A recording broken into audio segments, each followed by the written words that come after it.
Hi.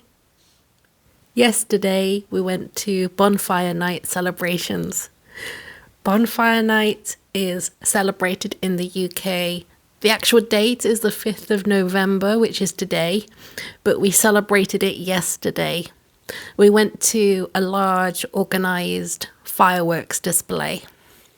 Bonfire Night originates from the year 1605, when some guy called Guy Fawkes tried to blow up the Houses of Parliament in London and failed.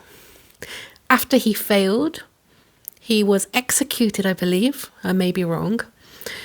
And then the government mandated, that means they made it the law, that people should celebrate the failure of Guy Fawkes to blow up the Houses of Parliament, the government, and the king at the time.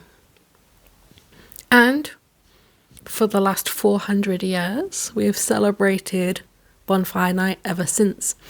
And it's a pretty big deal here. Around this time of year, there are fireworks non-stop. People buy them and they put them in the gardens. A lot of places have big organised displays. And we watched the fireworks and it was beautiful. I can't add the music here because Facebook will probably tell me off. But the fireworks were choreographed to the music, which was amazing, and it worked really, really well. I had a great time with my family. That was fantastic. So this is what we do here on the 5th of November. We have a little saying, remember the 5th of November. Hope you have a great November. Happy November, everybody. Bye-bye.